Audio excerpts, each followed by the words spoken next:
10 April 1912 Titanic বিশ্ব record গড়ার উদ্দেশ্যে যাত্রা শুরু করে। ওই দিন আটলান্টিক সাগর ছিল নিস্তব্ধ ও শান্ত। জাহাজে 1500 প্যাসেঞ্জারের উপস্থিতি রয়েছে, আর জাহাজের ডকে লাখো দর্শক ভিড় করে তার বন্ধু আত্মীয়দের আলবিদা জানাচ্ছে। কিন্তু বাইরে থাকা জনগণ কখনোই জানতো না যে তাদের প্রিয়জনদের চিরজীবনের জন্য আলবিদা জানাচ্ছে। কারণ 1200 দিন ধরে তৈরি করা এই জাহাজটি 2 ঘন্টার মধ্যেই ডুবে যায়। এই জাহাজটি ডোবার কি কারণ ছিল? এখন সেই কারণ বা ভুলগুলো নিয়ে আলোচনা করব, সাথে থাকুন। টাইটানিকের নির্মাণ শুরু হয় 1907 সালে। প্রায় 3 বছর আর 2000 শ্রমিকের কঠোর পরিশ্রমে এই জাহাজটিকে তৈরি করা হয়। জাহাজটি সম্পূর্ণভাবে তৈরি হয়ে যাবার পর বাকি ছিল টেস্ট করার কাজ। জাহাজ কোম্পানি তখনই আত্মবিশ্বাসের সাথে গর্ব করে যখন জাহাজটি যথাযথভাবে টেস্ট সম্পন্ন করে। টেস্ট রেজাল্টের পর সারা বিশ্বে নিউজের মাধ্যমে মার্কেটিং করা হয়, যার হেডলাইন ছিল আনসিঙ্কেবল টাইটানিক, অর্থাৎ জীবনে না ডোবা জাহাজ তৈরি করা হয়েছে। মার্কেটিংয়ের কয়েকদিনের মধ্যেই টিকিট শেষ হয়ে যায়। সেই সময় একটি টিকিটের মূল্য ছিল ভারতীয় মুদ্রায় 4,80,000। এর পরের সময়টি ছিল 10 এপ্রিল 1912, অর্থাৎ এই বিশালাকার জাহাজটি যাত্রা শুরু করে ইংল্যান্ডের সাউদাম্পটন থেকে। গন্তব্যস্থল ছিল আমেরিকান নিউ ইয়র্ক সিটি। এখন লক্ষ্য করুন ভুল নাম্বার 1। প্রথমে যে ভুলটি হয়েছিল টাইটানিকের সাথে, দুপুর 2টায় টাইটানিক তার যাত্রার সময় ঘোষণা করে দেয়, আর ঠিক সেই সময় থেকে শুরু হয় ভুল। জাহাজের ক্যাপ্টেন স্মিথ ছিল একজন একরোখা ব্যক্তি। তিনি ঘোষণা করেন, আমাদের 7 দিনের মধ্যে নিউ ইয়র্ক পৌঁছাতে হবে। কম সময়ে আটলান্টিক সাগর পাড়ি দেওয়ার ইচ্ছা তার মাথায় চাপে, আর সে জাহাজের গতি বাড়িয়ে দেয়। এটিই ছিল তার প্রথম ভুল। তার মতে 7 দিনের মধ্যে যদি টাইটানিক গন্তব্যস্থলে না পৌঁছায়, তবে টাইটানিকের মানসম্মান নষ্ট হবে। পৃথিবীর যে কোনো গাড়ির মেশিনের ইঞ্জিনের লিমিটেড অপারেটিং প্রসিজার থাকে, যার মধ্যে স্পিড লিমিটও প্রসিজারের অংশ হিসেবে থাকে, আর এই অংশটি টাইটানিক জাহাজের সাথে লঙ্ঘন করা হয়। জাহাজের স্পিড এতই ছিল যে মাত্র কয়েক মিনিটের মধ্যেই সাউদাম্পটন বন্দর হারিয়ে যায়। চোখ যত দূর যায় কেবলমাত্র ভয়ঙ্কর নীল সমুদ্র দেখা যায়। দ্বিতীয় ভুলটি যেটি হয়েছিল টাইটানিকের সাথে, এখন তার যাত্রায় 3 দিন হয়ে গেছে। ফ্রান্স আর আয়ারল্যান্ডে কিছু সময় ব্রেক নিয়ে টানা 72 ঘন্টা একই গতিতে নিউ ইয়র্কের দিকে এগুতে থাকে। ওই দিন 15 এপ্রিল 1912 সমুদ্রের চারদিকে কুয়াশায় আচ্ছন্ন ছিল, যার কারণে ভিজিবিলিটি অনেক কম হয়ে যায়। চতুর্দিকে ঝাপসা দেখা যায়। ওই সময় আরও একটি জাহাজ যেটি টাইটানিকের থেকে কিছু দূর আগে ছিল। ওই জাহাজের ক্যাপ্টেন ওয়ারলেস রেডিওর মাধ্যমে টাইটানিককে সংকেত দেয়। লক্ষ্য করুন বিষয়টি বন্ধুরা, ওই জাহাজ থেকে ওয়ারলেসের মাধ্যমে টাইটানিককে সংকেত দেওয়া হয়েছিল তাদের সামনে বিশালাকার হিমশৈল রয়েছে। এক্সপার্টরা বলেন এই সংকেতটি প্রায় 6 বার দেওয়া হয়েছিল, কিন্তু ক্যাপ্টেন স্মিথ এই গুরুত্বপূর্ণ মেসেজটিকে ইগনোর করেন। তাদের কাছে নর্মাল হলেও এই ভুলটি ছিল জাহাজ ডোবার দ্বিতীয় কারণ।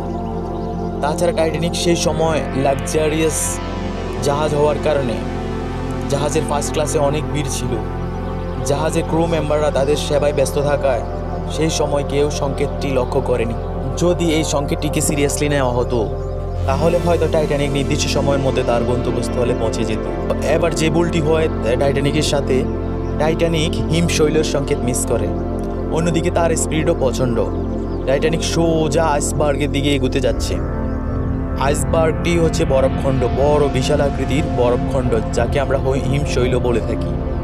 কিন্তু তখনও টাইটানিককে রক্ষা করা যেত, কারণ কিছু পাহারাদার তখনও অ্যালার্ট ছিল। তারা দূর থেকে যে কোনো বিপদের সংকেত দেখা গেলেই ক্যাপ্টেনকে সঙ্গে সঙ্গে খবর দিত। কিন্তু দূরের হিমশৈল দেখার জন্য তাদের কাছে কোনো দূরবীন ছিল না। এটি ছিল তাদের 3 নাম্বার ভুল। ক্যাপ্টেনকে তারা তখনই সংকেত পাঠায় যখন জাহাজটি হিমশৈলর একদম কাছাকাছি চলে আসে। ফুটবল মাঠের মতো বিশাল আকৃতির হিমশৈল অর্থাৎ বরফখণ্ড তারা দেখতে পায়, কিন্তু ততক্ষণে তাদের অনেক দেরি হয়ে যায়, কারণ আইসবার্গের অনেক কাছাকাছি তারা চলে আসে।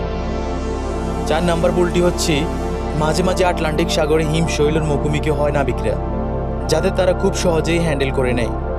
ক্যাপ্টেন স্মিথ এমনই কিছু ভেবেছিল। আইসবার্গ চোখের সামনে দেখা মাত্রই ক্যাপ্টেন জাহাজের ইঞ্জিন বন্ধ করার আদেশ দেয়। একই সাথে টাইটানিকের ডিরেকশন পরিবর্তন করারও আদেশ দেয়। ক্যাপ্টেন স্মিথ আপ্রাণ চেষ্টা করে, কিন্তু পরিস্থিতি এমন পর্যায়ে চলে যায় যে আইসবার্গটি টাইটানিকের একদম মাঝ বরাবর ধাক্কা লাগে। তারপরও বাঁচার আশা করেছিল তারা। তারা ভেবেছিল হিমশৈলে ধাক্কা লাগলে হয়তো হিমশৈল টুকরো টুকরো হয়ে যাবে, অথবা আইসবার্গ টাইটানিককে কোনো ড্যামেজ করতে পারবে না। এটি পসিবল হতো যদি 4 নাম্বার বুলটি না হতো।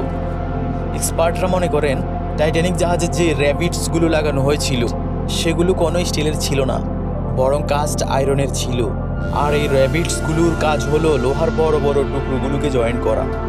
কিন্তু কাস্ট আয়রন স্টিলের থেকে নরম হওয়ার কারণে হিমশৈলে ধাক্কা লাগার সাথে সাথেই র্যাবিটগুলো খুলে যায়। এর ফলে ক্যাপ্টেন স্মিথ যা ভেবেছিল তা হতে আর বেশি টাইম লাগেনি, বেশি সময় নেয়নি। 5 নাম্বার বুলটি যেটি ছিল টাইটানিকের সাথে আইসবার্গের সাথে ধাক্কা লাগার পরে নিচের অংশ দিয়ে পানি ভিতরে প্রবেশ হওয়া শুরু হয়ে যায়। এই ঘটনার পরেই টাইটানিকের প্যাসেঞ্জারদেরকে সতর্ক করে দেওয়া হয়। ইতিমধ্যে টাইটানিকের মাঝে পানি প্রবেশ হওয়া শুরু করে দিয়েছে। তা সত্ত্বেও টাইটানিককে বাঁচানো তখনও সম্ভব ছিল, কারণ টাইটানিকের ডিজাইন এতই অ্যাডভান্স ছিল যে যদি 3rd ফ্লোরে পানি প্রবেশ করে তাহলেও ডোবা সম্ভব নয়। কিন্তু সেদিন কপাল সবারই খারাপ ছিল, কারণ 3rd ফ্লোর অতিক্রম করে পানি ইতিমধ্যে 4th ফ্লোরে প্রবেশ করতে শুরু করে। পরিস্থিতি আর কোনোভাবে নিয়ন্ত্রণে আনা সম্ভব ছিল না। টাইটানিক ধীরে ধীরে পানির নিচে ডুবতে শুরু করে। এরপর টাইটানিককে বাঁচানো ছেড়ে দিয়ে ক্যাপ্টেন স্মিথ প্যাসেঞ্জারদের বাঁচানোর জন্য উঠে পড়ে লাগে, সিগন্যাল দিয়ে দেয় সেই লাইফ বোট পাঠানোর জন্য। কিন্তু এই পরিস্থিতিতে 5 নাম্বার বুলটি দেখা দেয়, কারণ জাহাজে 32টি লাইফ বোট রাখার ক্যাপাসিটি রয়েছে। কিন্তু না ডোবা জাহাজ মনে করে মাত্র 10টি লাইফ বোট রাখা হয়। যেখানে প্যাসেঞ্জার ছিল 1500, সেখানে লাইফ বোট মাত্র 10। 6 নাম্বার বুলটি এবার আমরা লক্ষ্য করি, চারপাশে কান্নার হইচই, সকলেই চাই এই 10টি বোটের মধ্যে চাপতে। সময় তখন 12টা 45। প্রথম বোট সমুদ্রে নামানো হয়, কিন্তু এখানে 6 নাম্বার বুল দেখা দেয়। এই বুলের কারণে বোটে প্যাসেঞ্জার পুরোপুরি বিল না করে পানিতে ছেড়ে দেয়, যার মধ্যে সকলেই ছিল ফার্স্ট ক্লাসের প্যাসেঞ্জার, অর্থাৎ জাহাজে যারা ধনী ব্যক্তি ছিল তাদের প্রথমে সুযোগ দেওয়া হয়। যদি লাইফ সেভিং বোট রাখা হতো 32টি আর বোটে প্যাসেঞ্জার ফুলফিল করা হতো, তাহলে হয়তো মৃতের সংখ্যা অনেক কমে যেত, অনেক কম হতো। লক্ষ্য করুন বিষয়টি।